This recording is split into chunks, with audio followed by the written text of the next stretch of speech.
Hey there! Welcome back to another review, this time of the 2015 fan-backed documentary, The Death of Superman Lives, What Happened, which is a labor of love from Jon Schnepp, who was always fascinated by the failed film Superman Lives, which is to be directed by Tim Burton. A film that went through months, if not a year, if not more than that, pre-production, and even got as far as to creating costumes and casting and all of that, and was canceled literally 2 weeks before the start of production. And ultimately, all the money that was going to be used for Superman Lives, was used for Wild Wild West, which that doesn't compute to me, especially after seeing this documentary. This is a very fascinating documentary, very entertaining documentary. I know there's some criticisms out there saying it's cheap. It's a fan-backed documentary. Yes, it raised $200K. I understand that. It looks like it cost $30,000 to make. I thought it looked better than that, but that's just me personally. And also, I didn't have a problem with Jon Schnepp. I know some people have a problem with him. Like, he just keeps nodding his head. Like he's a bobblehead. And I'm like, why are you focusing on him? Focus on the other stuff. It seems like criticisms I've heard about this documentary are kind of, to each their own, but it just seems like really nitpicky to me. But that's just my personal opinion. Um, the Really the one problem I had with it is just Nick Cage wasn't interviewed, and I could see why he didn't want to, but they tried their best though. But he still had a presence in it though, which was nice because you still got to see rare footage of him during doing costume tests and footage of like interviews back in a while back where he's asked about the film and so on. So Nick Cage's presence was still felt in the documentary, even though he wasn't in it. In terms of current interviews, he wasn't in it. Now, Superman Lives is a failed film that I've always been curious about. The first time I heard about it was in a book called Special Effects: An Oral History by Pascal Pental. If you're a fan of special effects, movie special effects, and so forth, I recommend getting your hands on that book. It's got a lot of cool photographs, a lot of interviews of special effects artists. You can get it for like 76 cents right now on Amazon. Of course, that's not plus shipping, but plus shipping, it's like, what, $5? It's a good deal.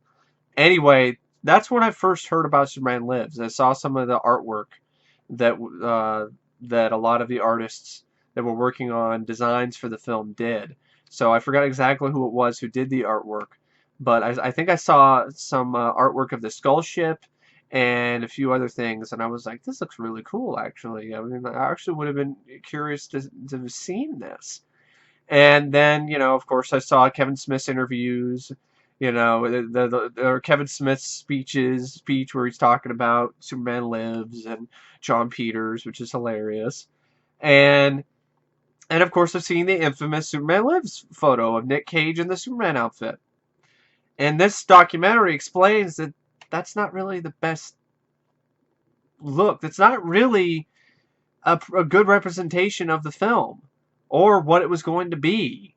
And I mean, if you look at that, a picture where it looks like, Cage is in mid-blank wearing a costume that was essentially a prototype. It wasn't a costume that was finished, and it wasn't a costume that was going to be used it might not even been used in the film at all. And he's caught mid-blank, and you see that, that looks like a disaster, it looks horrible. And they even talk about how Bryan Singer kept that with him in a scrapbook while he was making Superman Returns, and anytime anyone was giving him any crap for what he was going to do with the film, he'd put up a picture, he'd bring out that picture, and I'd be like, and people would like, shut up, and then I would still say something. I'd be like, yeah, I know, Bryan, but that doesn't have anything to do with why you're choosing to make a Superman movie with no action, and the most thing he does is lift a fucking mountain. I mean, it's a Superman film. There needs to be more action in it. And what's up with Kumar shanking Superman with kryptonite? And getting his ass, he doesn't really shake him. I think it's Lex Luthor shanking Superman with kryptonite, and then Kumar kicking his ass. Come on, man. We do better than that.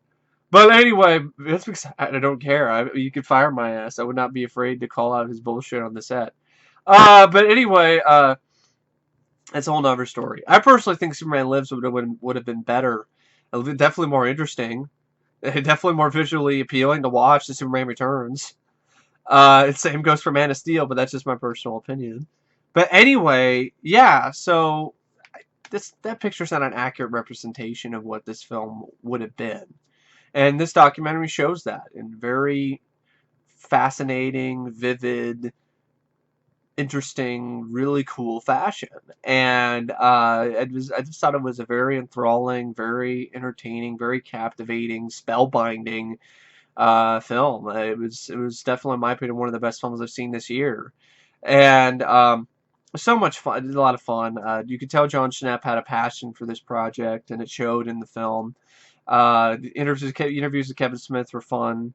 Of course, the whole thing where he says, the whole story about John Peters, or it's an interview with John Peters, which I'll get into a little bit later. But they were talking about some stuff about Kevin Smith's original script that I didn't really remember hearing about, because I know some people were saying, criticizing the documentary, like, there's not a lot of new information. There's stuff you just find or research on the internet. I mean, that's the way for a lot of documentaries now. Like, hell, I mean, with the Final Cut, the documentary about Heaven's Gate, yeah, you can find most of that on the internet, but there's a difference between looking at facts on stuff on the internet, trivia on the internet, and actually watching a documentary and actually having the people who were actually involved with the film talk about the film or talk about the project. There's a huge difference between the two. It's a lot more interesting. It's still fascinating, but it's a lot more involving, engaging, that's for sure, to actually see a documentary and have the people actually involved with the project talk about it. So it gives it more validity, so to speak. So you have, because anyone can say anything on the internet. Anyone could type in anything on IMDb in the trivia section. It could be a bunch of bullshit. You never know. Wikipedia isn't always trustworthy. So actually hear it come from the lips of the people who were actually working on the film was definitely gives it a lot of credibility, and definitely does make it interesting. So anyway, so it was interesting to hear Kevin Smith. He was fairly young at this time, inexperienced, not necessarily an experienced filmmaker, but he wasn't really the big, well-known filmmaker as he is now. And wasn't that well experienced with writing scripts, but he wrote a script anyway for Superman Lives, because there was another script that was just really not very good. Like, it had a really bad name, like Superman, was it like Resurrected or something like, just a really stupid, it's a really bad name that Kevin Smith was like, it was just really generic. And so he changed it to Superman Lives, because Superman Resurrection was, of course, the Alien Resurrection. I mean, I think it was Superman Resurrection or something, because they thought to do a movie based on the death and return of Superman Lives. Death and Return of Superman, not Superman Lives. My bad. I guess Superman Lives on the brain. And Kevin Smith, he was like, come on, let's change that. So he changed it to Superman Lives, because he thought that was better. And it sounds better than what they had before. And he changed a lot of different things, made it more like the comic. And in Kevin Smith's script, he had a lot of cool stuff. He had Deadshot in there. He threw in everything like Luthor, all the different stuff that was from the other comics. He even had Batman in the script, and Batman was going to, at Superman's funeral, Batman was going to address the world. He's to make a surprise appearance, like at Times Square or something, on the screens, and announce his presence and give a eulogy for Superman. And the intention was that Batman was going to be played by Michael Keaton, which that really, oh man, I would have loved to see the film just for that, seeing how much of a big fan I am of Michael Keaton as Batman. So, but ultimately, the studio, they thought Kevin Smith's script was too much of the comic book, so they changed some things up. So, especially when Tim Burton was signed on, a lot of things were changed.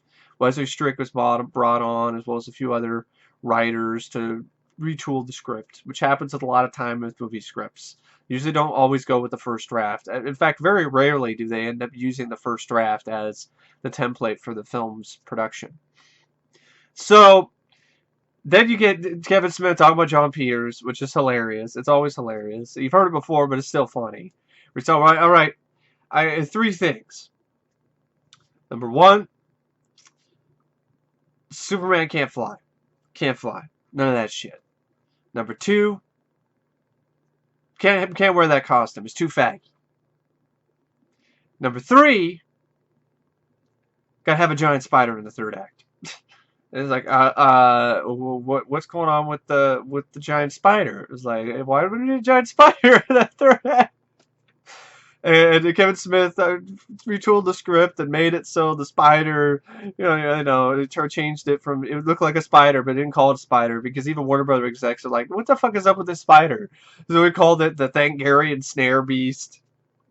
And then there was other stuff, Jon Peters. Jon Peters is insane. That's all I have to say. You see this, once you see this documentary, you will see certifiable proof that this man should be in an asylum. So this guy is talking about shit like, and then Jon Peters, of course, later in the documentary says, I never said any of those things. Bullshit. I buy Kevin Smith a lot more than your crazy ass. So, it's so hilarious. It's so ridiculous and absurd. Jon Peters, what he wanted for Superman. He's like, I don't want him to fly. I don't want him to wear the suit. It's too faggy. He'd have a spider in the third act. And oh, by the way, the Fortress of Solitude scene, Superman's got to have some bodyguards or something, like, So, and I'm like, why would Superman have any bodyguards? It doesn't make any sense. He's Superman.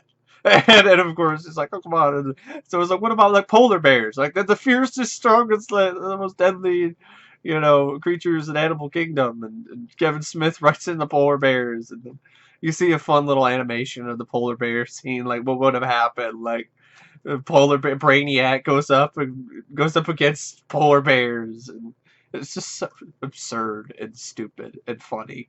And then there's other stuff where he's like, ninjas, and then Superman comes in, and then he fights a bunch of ninjas, and they're like, what the fuck are the ninjas doing here? Why are there ninjas in this Superman movie? And then we had I swear to God, Jon Peters is, the stuff in this about Jon Peters is funnier than some of the comedies I've seen this year. And I love the one where Jon Peters is talking about Batman. And he was talking about, the original script, the Tim Burton script, the Tim Burton 1989 film, Batman, instead of the line where he's going to say, what are you? It says, I'm Batman. He originally was supposed to say, I'm Batman, motherfucker. Which is just so ridiculous. I mean, I would love to hear Keaton say that, but it works really good the way it is. I don't need, I'm Batman, motherfucker. I don't really need that. And even Kevin Smith, after it's in the commentary, it's like, what the fuck? I highly doubt that was in the script. I highly doubt, Tim Burton's Batman, Michael Keaton was going to say, I'm Batman, motherfucker. Jon Peters. Holy shit, Jon Peters. And he's also a bully. Like, there's stuff where, like, this guy who was working on the film, so one of the artists who was working on the, pre-production phase of the film, he was like, grabbed him in a headlock and shit. And there's stupid shit where he's all like, well, I bring in my kids to give opinions on the designs because kids, they won't lie to you. They're honest. And I'm like, bullshit. Kids lie a lot. And also, what the fuck do kids know about what's going on? I mean, the only thing, it seemed like he's just scouting for toys, which seems like it. That's why some of the Brainiac's designs were changed and so forth, so they could be more marketable to kids for toys. But yeah, so Jon Peters stuff is, if you see the documentary, it's worth it just for the Jon Peters stories. It really is. I mean, that guy is absolutely insane.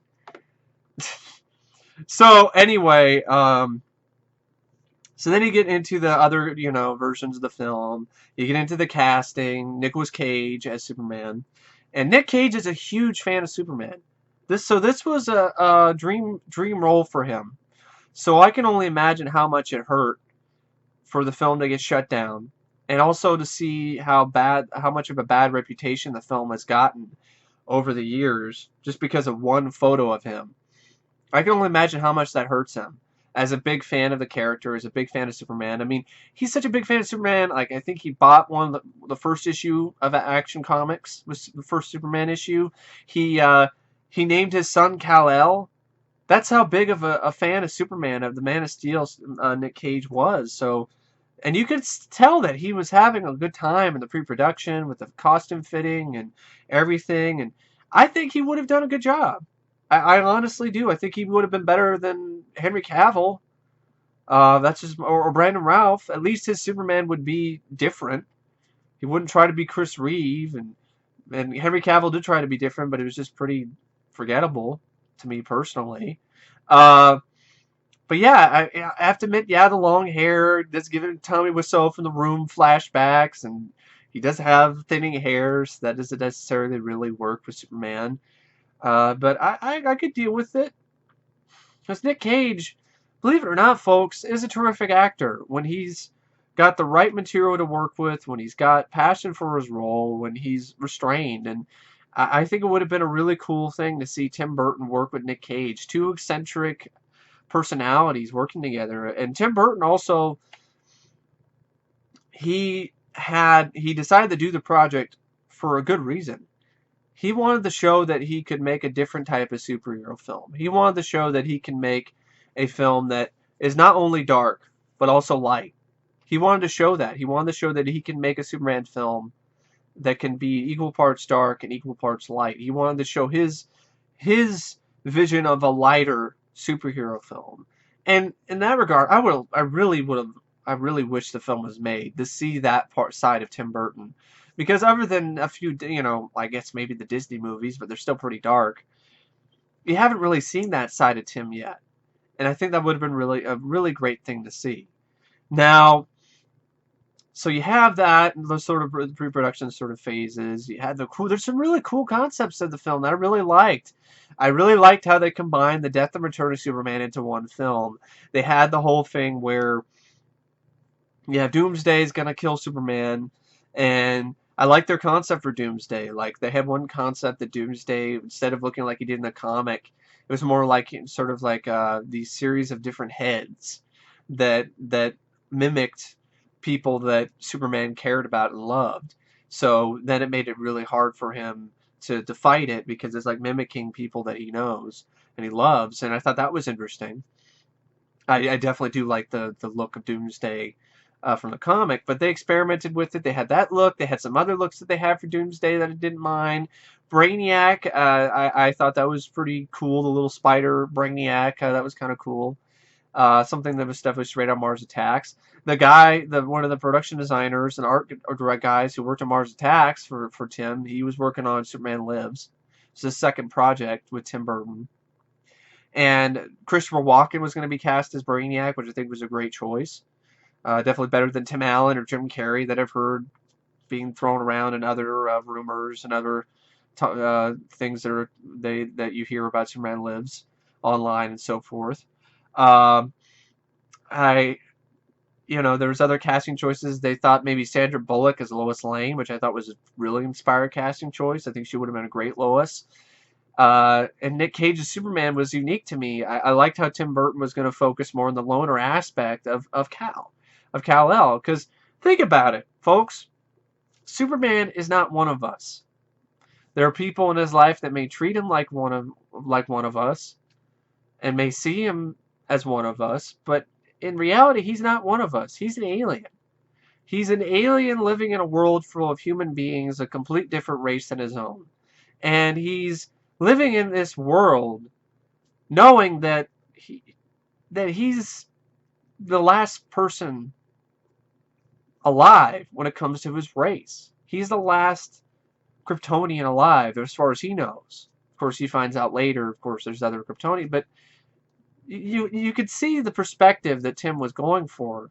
And people say, oh, I would have liked the loner approach, his loner approach to Superman. Superman is a loner in a lot of ways. And I think Tim Burton would have been able to handle it better than what they tried to do with Man of Steel, because they just seem a little bit half-assed in Man of Steel. You just get a little bit of that loner bit, aspect of Superman. It's just a little bit. It's not a lot. It's just bits and pieces of him working on a crab boat, sporting a beard, and trying to be Bill Bixby from The Incredible Hulk, hitching a ride.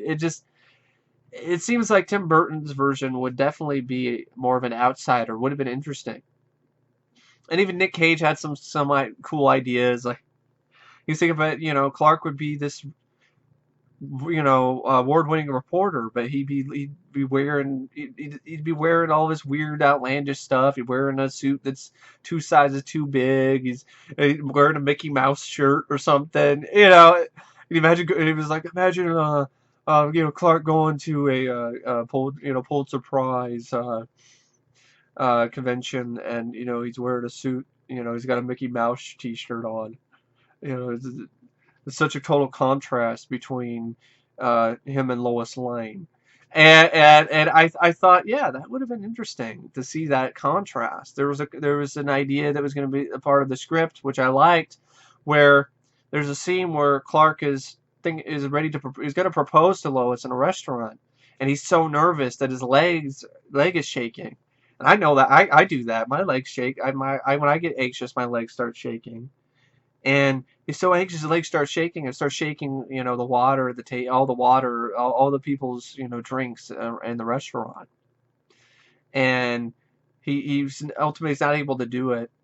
And then in order to burn off some steam, he jumps out a window and he burns through his clothes into the Superman outfit, which I thought was cool. That was interesting. Let off steam in a different, unique way. And then you have the whole, of course, battle with Doomsday. Superman dies. You have the funeral. The screenplay took a lot of inspiration from the funeral and the death of Princess Diana, which happened around the same time they're working on the film, which was inspired. A nice, that's a very nice thing to happen, but it was a good template to use, a perfect template to use for Superman's funeral. And then you had, of course, Brainiac, and there was some really cool. The Skull Ship was a really awesome design, and it was gonna have all these different creatures in it that Brainiac had collected from all these different planets and so forth, and all these different designs that all these great artists came up with and so forth with these monsters is really cool. And a lot of the guys that worked on the film enjoyed the time they had working on Superman Lives, because they could just have fun. They just create. That's what artists love to do. They love to create, and they got the option to do that with this film. You had like famous artists like Brom and a few others like Sylvain I can't say his last name, like Sylvain Despretz, I can't say his last name. Sylvain Despretz, who worked on the costume design and a few other things. So yeah, you had a lot of cool artwork, that a lot of these guys were working on. So yeah, there was that. So they worked on all these different aliens, the different creatures, and so forth. Superman's gonna die, and I really liked the concept how he was gonna be brought back to life by this Kryptonian construct, which is kind of like they had this idea that it was, of course, at first it was just something called K, which is a protector or guardian for Kal, and it was going to heal Superman. It was going to create this suit around him, which would also enable him to fly, but it would heal him and bring him back to life. And I thought that was the art that they were showing in the documentary was just beautiful. It would have looked amazing on film. And the concept was really unique and really inventive. I was like, that's really cool. And I really like how there's another writer who came in on later after Wesley Strick, who came on and did some more rewrites on the film, and he had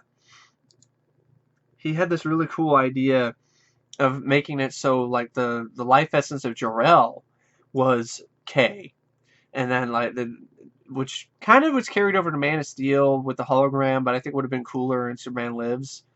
And so they had the whole thing with the K, with then it was part like the life essence of Jor-El who brings Clark back to life, and I thought that was brings Kal-El, Superman, back to life, and I thought that was a really cool concept, and really too bad that was not we never got to see that. In a lot of ways, I really think that would have been you could use that for a different movie that isn't even a Superman film, a different superhero. That'd be really cool, like a science fiction comic book superhero type film.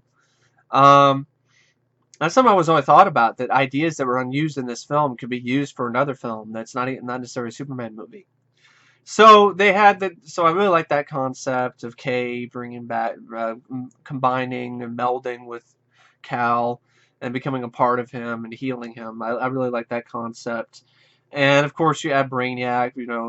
I think Lex Luthor was in one of the scripts at one point in time. I don't know if he was in the script that they were going to eventually use for the production or not.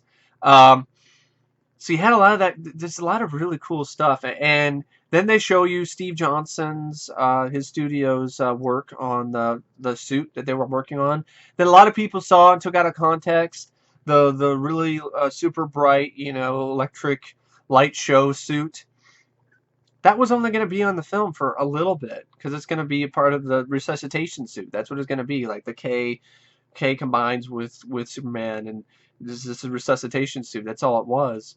And it was really interesting to see them with the process of creating this, of how they tried all these different things, and eventually Steve Johnson went with sort of the material he used for the Abyss, for the aliens in the Abyss, and used it in a way to make it so it's reflective and it almost looks a lot like abalone, with all the different colors that shine off of it, and with lighting and everything. And when they put it together, it looked amazing. It looked really cool.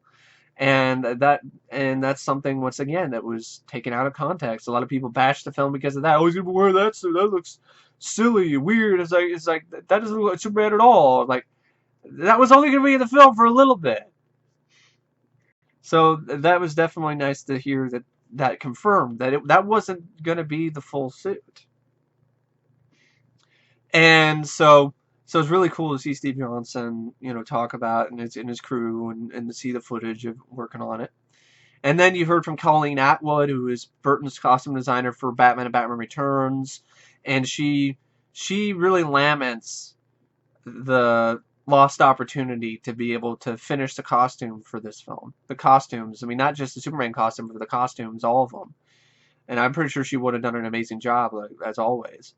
Actually, I think Colleen Atwood wasn't the costume designer for Batman Returns. She was the costume designer for later projects with him. She started with Edward Scissorhands, because I think it was the same guy who did costume design, Atchison, who did costume design for Spider-Man, the Sam Raimi film. James Atchison, I think. I could be wrong. I could be wrong with the name, but I think it was Atchison, and it was also Bob Ringwood. Atchison and Bob Ringwood. Bob Ringwood worked on Batman and Batman Returns, I think. Colleen Atwood. No, I think Colleen Atwood did Batman Returns because she started with Edward Scissorhands. So she'd been working with Burton ever since Edward Scissorhands. So it was a kind of cool concept that she had for. I liked the Superman outfit, the one that you saw with the Polaroid, with the half blink. That's not the final finish. On my thumbnail for this video, you'll see ultimately what they were going for with the Superman costume. So we had shots with the Nick Cage with long hair, with a mullet, which I didn't mind because Superman had a mullet in the comics at the time being. And then you have the shots with Superman and short hair, and they look good. They look really good. I really wish the costume was finished. It could have been one of the best looking Superman costumes to date on film. They experimented with all different types of material so it could enable more movement for Nick. You also had some really cool shots by ILM. ILM was hired to work on some flying effects. They did one little test shot that looked fantastic. To me, it looked better than the flying scenes in Man of Steel. And this is a flying test that was in 1998 or 97. So they got all this stuff. They worked on all of that, and they were getting ready to start shooting, and all this cool stuff, all these different unique original ideas. Then Warner Brothers just had it started having flop after flop. They had Mad City was an expensive movie, didn't do very well, underperformed. They had Batman and Robin, of course, which underperformed. They had Major League Back to the Minors, which I don't know why the fuck that movie cost $48 million to make. That's twice the budget of the first two Major League films. I don't understand why Major League Back to the Minors, which only has maybe 2 or 3 cast members from the original cast, it cost that much to make. Of course it bombed. What the fuck were you thinking? Spending that much money on Major League 3? And when Major League 2 didn't even do that well in the box office to begin with. And then you have Steel, which is a flop, which is a bomb, which Steel is a terrible movie with Shaquille O'Neal. That's a really bad DC Comics adaptation. So they had string after string of bomb after bomb. So Batman and Robin, though, was the last straw. And so the script, they decided, okay, maybe we'll not give up on Superman Lives right away. So they hired a new guy who completely retooled the script. They got rid of a lot of the big bombastic stuff, took really a lot of the creativity and a lot of the uniqueness and a lot of the artistic visions that were incorporated with the designs and with the artwork and with all of that, took it out of the film completely and just made it very streamlined, pretty, so they were really having a hard time scaling back. And that was a huge problem before the film was finally dropped, was scaling back from the scope that they originally planned for the film. And then there was, sort of rumblings going on. Producer John Peters, he basically asked the art direction guys for the Skull Ship. And they were like, why? That's a weird thing to ask for. We're 2 weeks before production starts. You asked for the Skull Ship? And John Peters is a little bit crazy, but I do give him credit this. He did try to stand up for the film, but the board wasn't having it. And instead, they funneled all the money into Wild Wild West, which is another huge bomb. And to me, Superman Lives would have been a lot better than Wild Wild West.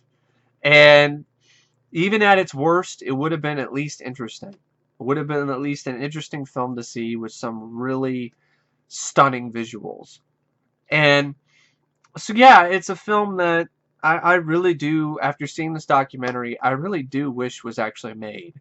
I mean, there's really a lot of cool, unique, cool things that would have been put on the screen for this film. And the film that I would have liked to have been made is the original big size and scope that was originally intended to be.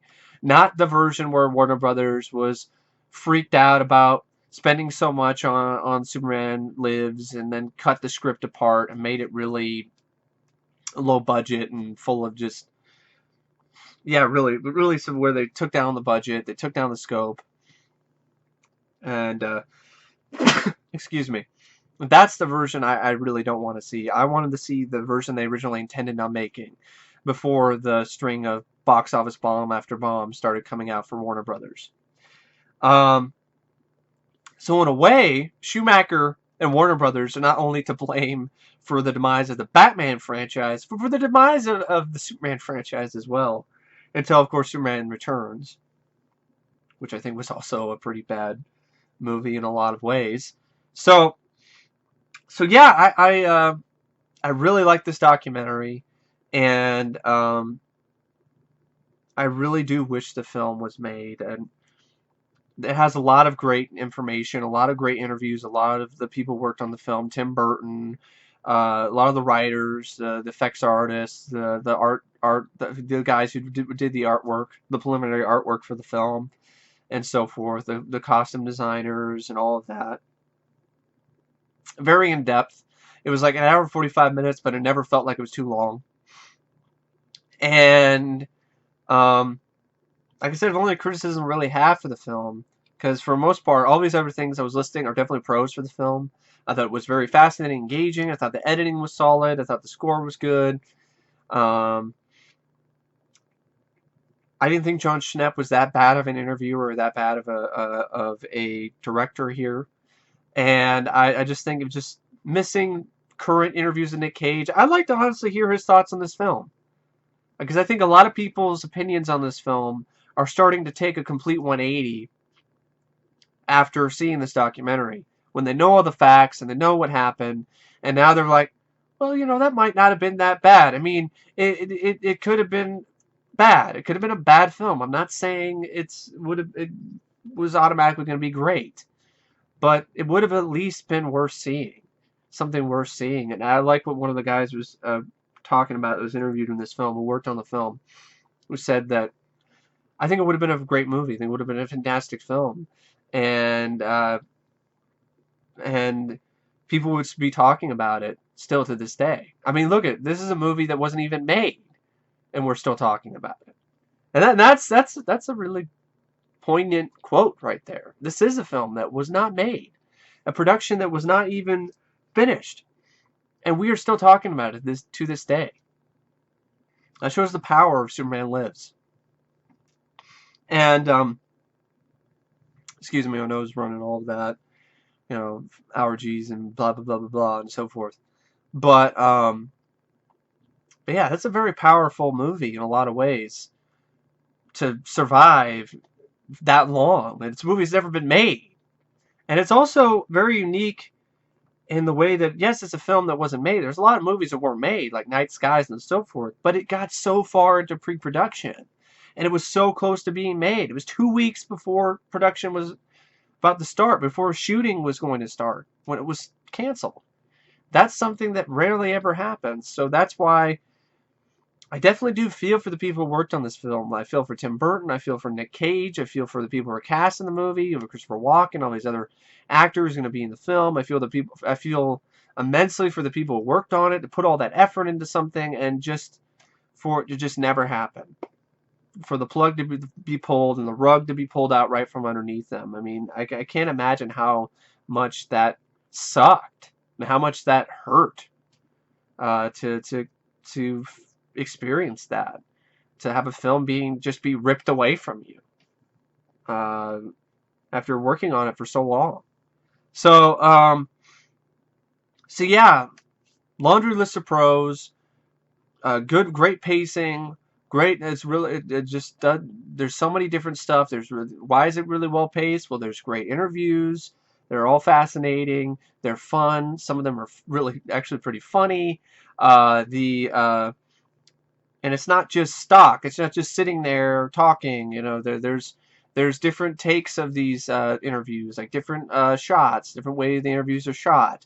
The interviews are not just stagnant, stale, just interviews and nothing else. You hear music, you see titles on the bottom of the screen, you get edits that pan over to pictures and of the film, you know, film's art production or some of the sets. You even get like some reenactments of what might have been in the film and so forth and so on. And so it always keeps your interest. There's always something on the screen that keeps your eyes to the screen, and that's a huge reason why the pacing is so great in this film, and why it's such an entertaining movie, a great documentary. The information is very informative and very fascinating. That's another reason why why the film works really well. The selection of interviewers they picked is vast, and really they have a lot of interesting things to say about the film's production. And I definitely did like the editing. Like I said, it just keeps the film at a tight pace and always keeps you interested. Another reason why the pacing works so well is because the editing is so good. And yeah, the production I thought it looked like a pretty decently big budgeted production for me personally, in terms of a documentary. And definitely had a pretty big size and scope to me. But I mean, it wasn't super, super huge, but it didn't have to be, and I'm glad it wasn't. It was a labor of love, and it definitely looked and felt like that. And that was a good thing to me, not a bad thing. The only other cons I could come up with are, like I said, more current interviews than Nick Cage, because everyone else is interviewed except Nick Cage, and except maybe Chris Rock or Sandra Bullock or Christopher Walken. But yeah, Kevin Spacey. Well, I guess they were thinking about doing Lex Luthor, Kevin Spacey, which is a great casting choice. Kevin Spacey is a fantastic casting choice for Lex Luthor, and he did a good job in Superman Returns. Just wish it was a better movie. And then you didn't have anybody, like big name stars other than Tim Burton interviewed. And the live action reenactments were pretty cheap looking. I definitely have to admit, it looked pretty bad. Kind of made me pause for a second, but there's a certain charm to them that didn't really hurt the film that much for me. So yeah, I love the film. I really loved it. I really don't know what else to say about Death of Superman Lives, what happened, except it was rated out of 5 stars. I'd give the movie 5. I really think it was that good of a great of a documentary for me. The problems I have with it are stuff that is pretty immaterial and doesn't really affect my enjoyment of the film that much at all. I highly recommend the movie to Superman fans. I highly recommend the film to people who are fans of film production or fans of documentaries about making of movies. I recommend the film to even people who are just casual Superman fans or casual fans of filmmaking. It's a very entertaining, fascinating, fun, witty, fast-paced look at a film that never got made. And that's what makes this documentary stand out from a lot of the other documentaries, is because it's one of the few documentaries out there about a film that was never made. And there's enough information and enough interest in the subject and enough stuff there to keep you interested in a film that wasn't made. And I think that's really impressive. I think that's something that I would love to see more documentaries that talk about films that weren't made. Like, let's talk about more, like, I know there was Alejandro, I think it was Jodorowsky's Dune, which I still haven't seen that documentary, but I definitely do want to see that. And then there's some other documentaries. There's some other films I would love to see documentaries about. I'd love to see a documentary about Steven Spielberg's Night Skies. I'd love to see a documentary hear more about that. I'd love to hear more about some of the other failed films from the Tales from a Development Hell book by David Hughes, or the greatest sci-fi films that were never made book by David Hughes. I'd love to see documentaries about those projects. I think they would be very fascinating and very interesting, and just as intriguing as this film was. But anyway, thanks for watching my review of The Death of Superman Lives, What Happened, and I will see you guys later. See ya.